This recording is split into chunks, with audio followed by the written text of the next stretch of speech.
धर्म दर्शन, जैन तत्व, आश्रव तत्व। संसार के सभी प्राणों कर्मों से युक्त है।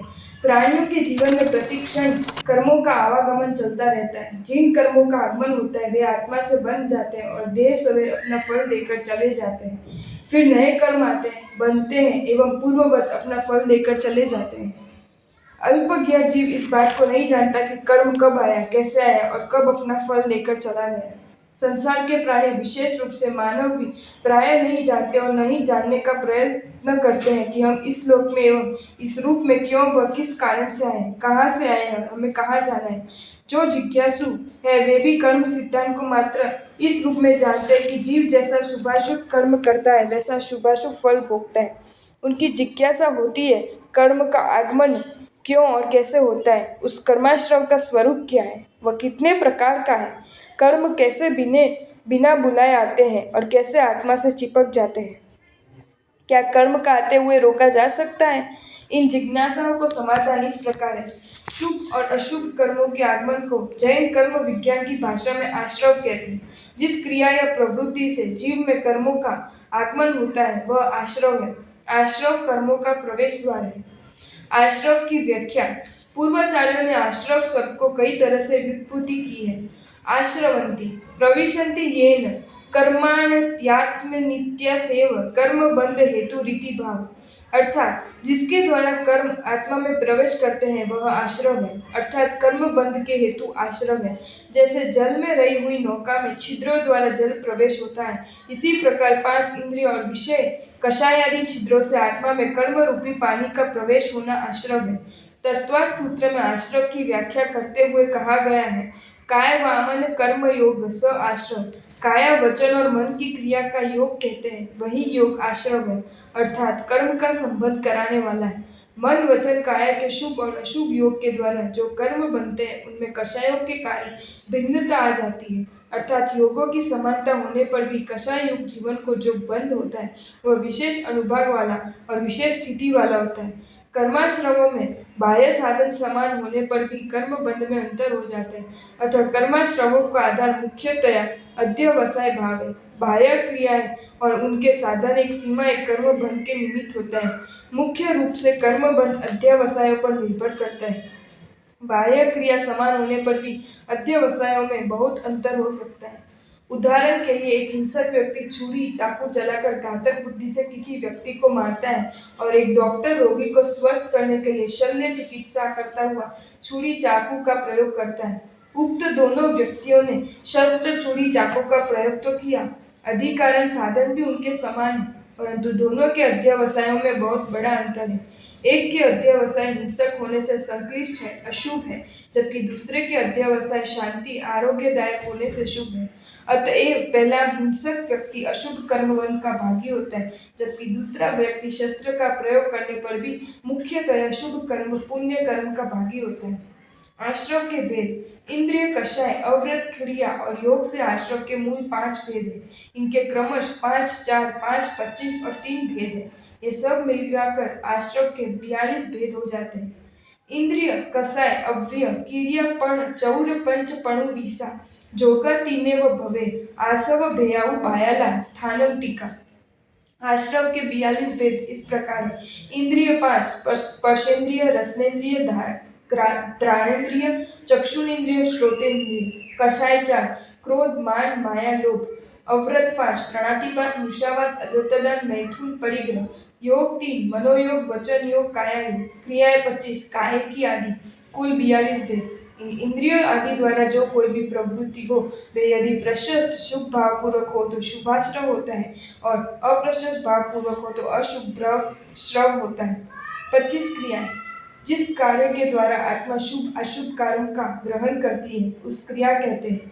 क्रिया कर्म बंध की कारणभूत एक चेष्टा है। जब ये जीव के निमित्त से होती है तो जीव क्रिया और जब ये अजीव के निमित्त से होती है तो अजीव क्रिया कहलाती है। यद्यपि दोनों क्रियाओं में जीव का व्यापार निश्चित रूप से होता है। जीव क्रिया के 2 भेद हैं, सम्यक्त्वी क्रिया, मिथ्यात्वी क्रिया। सम्यक दर्शन के होने पर जो क्रियाएं होती है वह सम्यक्त्वी क्रिया है। मिथ्या दर्शन के होने पर जो क्रियाएं होती है वह मिथ्यात्वी क्रिया है। अजीव क्रिया के 2 भेद हैं, इडियोपैथिक क्रिया, सांपारायिकी क्रिया। इडियोपैथिक क्रिया उपशांत कषाय 11वें गुण स्थान वाले जीव, क्षीण कषाय 12वें गुण स्थान वाले जीव तथा सहयोगी केवली 13वें गुण स्थान वाले जीव के योग के निमित्त से होने वाली क्रिया इलियापथिक क्रिया कहलाती है। संपारायिकी क्रिया, जो क्रिया कषाय सहित होती है वह संपारायिकी क्रिया कहलाती है। अर्थात प्रथम गुणस्थान से लेकर 10वें गुणस्थान वाले सकषाय जीवों की क्रिया को संपारयिकी कहते हैं। इलियापथिक क्रिया एक ही प्रकार की तथा सांपारिक क्रिया 24 प्रकार की मानी गई है। इस प्रकार स्थानक सूत्र, तत्वार्थ सूत्र, नवतत्व आदि में 25 प्रकार की क्रियाओं का उल्लेख मिलता है। यद्यपि सूत्र कृतांत तथा उत्तराध्ययन सूत्र में 13 प्रकार की क्रिया स्थान या दंड स्थान के रूप में निर्दिष्ट है, किंतु ये 13 क्रियाएं 25 क्रियाओं में समाहित हैं। 25 क्रियाएं। पहली, कायिकी क्रिया, अशुभ भावों के साथ की जाने वाली शारीरिक क्रिया या चेष्टा कायिकी क्रिया कहलाती है। अर्थात बिना देखे, बिना प्रमार्जना किए बैठने सोने से काया द्वारा जो क्रिया लगे। दूसरी, अधिकरण की क्रिया, हिंसक उपकरण जैसे चाकू, छुरी, तलवार, बंदूक, कुल्हाड़ी आदि के संग्रह से जो क्रिया लगे वह अधिकरण की क्रिया है। तीसरी, प्राद्वेषी की क्रिया, जीव अजीव पर द्वेष या ईर्ष्या के वशीभूत होकर जो क्रिया की जाती है वह प्राद्वेषी की क्रिया कहलाती है। चौथी, पारितापनी की क्रिया, अपने आप को तथा अन्य को क्रोध वगैरह द्वारा परिताप पीड़ा पहुंचाने से जो क्रिया लगे वह परितापनी की क्रिया कहलाती है। पांचवी, प्राणातिपाती की क्रिया, जीवों की हिंसा या घात करने वाली क्रिया प्राणातिपाती की क्रिया कहलाती है। छठी, आरंभ की क्रिया, खेती, घर आदि संबंधी आरंभ समारंभ जिसमें हिंसा आदि को करने से जो क्रिया लगे वह आरंभ की क्रिया है। परिग्रह की क्रिया, धन, कन्या आदि पदार्थों के प्रति आसक्ति या ममत्व भाव रखने से जो क्रिया लगती है वह परिग्रही की क्रिया कहलाती है। आठवीं, माया प्रत्यय की क्रिया, छल कपट करके दूसरों को ठगने से, कष्ट देने से जो क्रिया लगे वह माया प्रत्यय की क्रिया है।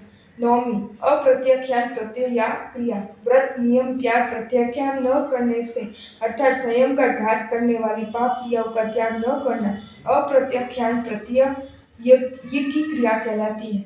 10वीं, मिथ्या दर्शन प्रत्यय की क्रिया, जिन वचन पर अश्रद्धा तथा विपरीत मार्ग के प्रति श्रद्धान करने से जो क्रिया लगे वह मिथ्या दर्शन प्रत्यय की क्रिया है। दृष्टि की क्रिया, राग के साथ किसी वस्तु या दृश्य को देखने से जो क्रिया लगती है वह दृष्टि की क्रिया है। 12, स्पृष्टि स्पर्शन क्रिया, राग भाव से जीव सजीव निर्जीव वस्तु को स्पर्श करने से जो क्रिया लगे वह स्पृष्टि की क्रिया है। 13वीं, प्रातिथ्य की क्रिया, जीव और अजीव रूप बाह्य वस्तु के निमित्त से जो राग द्वेष की उत्पत्ति होती है उससे लगने वाली क्रिया प्रातिथ्य की क्रिया कहलाती है। 14वीं, सामान्तोपनिपाती की क्रिया, अपनी रिद्धि समृद्धि की प्रशंसा सुनकर खुश होना अथवा घी, तेल, दूध आदि के बर्तन खुले रखने से उनमें त्रस्त जीव आकर गिरे उससे जो क्रिया लगे वह सामान्तोपनिपाती की क्रिया कहलाती है। 15वीं, स्वहस्ती की क्रिया, अपने हाथों से आत्महत्या करने से अथवा शास्त्र द्वारा जीवों की हिंसा करने से जो क्रिया लगे वह स्वहस्ती की क्रिया है। 16वीं, नैशस्त्री की क्रिया, किसी वस्तु को बिना यत्न के पटक देने से लगने वाली क्रिया नैसृष्टि की क्रिया कहलाती है। 17वीं, आज्ञापनी की क्रिया, किसी पर आज्ञा चलाने से या आज्ञा देकर पाप व्यवहार आदि करवाने से या किसी से वस्तु मंगवाने से जो क्रिया लगे वह आज्ञापनी की क्रिया कहलाती है। 18वीं, विदारण की क्रिया, किसी वस्तु का छेदन, भेदन आदि करने से तथा किसी को गाली या कलंक देने से जो क्रिया लगे वह विदारण की क्रिया है। 19वीं, अनाभोग प्रत्यय क्रिया, अज्ञानता से या प्रमादवश कार्य करने से जो क्रिया लगे वह अनाभोग प्रत्यय क्रिया कहलाती है। 20वीं, अनवकाक्षा प्रत्यय क्रिया, स्वयं का हित अहित सोचे समझे बिना इहलोक और परलोक के विरुद्ध कार्य करना, जैसे बिना सोचे समझे हिंसा में धर्म बताना, दंगा करना इत्यादि। 21वीं, प्रेम प्रत्यय क्रिया, प्रेम अनुराग के कारण लगने वाली क्रिया प्रेम प्रत्यय क्रिया कहलाती है, जैसे लड़का लड़की का परस्पर प्रेम अनुराग। 22वीं, द्वेष प्रत्यय क्रिया, द्वेष भाव से लगने वाली क्रिया द्वेष प्रत्यय क्रिया कहलाती है। 23वीं, प्रायोगिकी क्रिया, मन वचन काया के योग का अशुभ प्रवृत्ति में लगाना, जैसे असावधान होकर पापकारी भाषा बोलना, गमनागमन करना इत्यादि। 24वीं, सामुदानिकी क्रिया, समूह में मिलकर जो कार्य किया जाता है उसे होने वाली क्रिया सामुदानिकी क्रिया कहलाती है, जैसे इकट्ठा होकर नाटक, सिनेमा देखना, कई लोगों द्वारा मिलकर एक आदमी की पिटाई करना, युद्ध करना इत्यादि। 25वीं, इलियापति की क्रिया, कषाय के अभाव में केवल गमनागमन रूप काय योग के निमित्त से जो क्रिया लगे वह इयापथि की क्रिया कहलाती है। मोह विजेता मुनिवर तथा केवली भगवान को ये क्रिया लगती है। इस प्रकार 5 इंद्रिय, 4 कषाय, 5 अवरत, 3 योग और 25 क्रियाएं कुल 42 भेद आश्रव के हैं। आश्रव के 20 भेद। एक दूसरी विवक्षा के अनुसार 20 प्रकार का आश्रव कहा गया। उसका विवेचन इस प्रकार है: 1 से 5, पहली मिथ्यात्व, दूसरी अवृत्ति, तीसरा प्रमाद, चौथे कषाय, पांचवा योग, छठा प्राणातिपात, सातवां मुषावाद, आठवां दताना, नौवां मैथुन, 10वां परिग्रह, 5 इंद्रियों की अशुभ प्रवृत्ति, 16 से 18 मन वचन काया रूप रोगों की अशुभ प्रवृत्ति, 19 भंड उपकरण वस्तुओं को अयत्ना से लेना और अयत्ना से रखना, 20 कुशासक कुसंगीत करना। आपको ये वीडियो अच्छा लगा हो तो इसे लाइक करें और शेयर करें, और ऐसे ही नए नए वीडियोज़ देखने के लिए सब्सक्राइब करें हमारी channel Jain facts and stories को।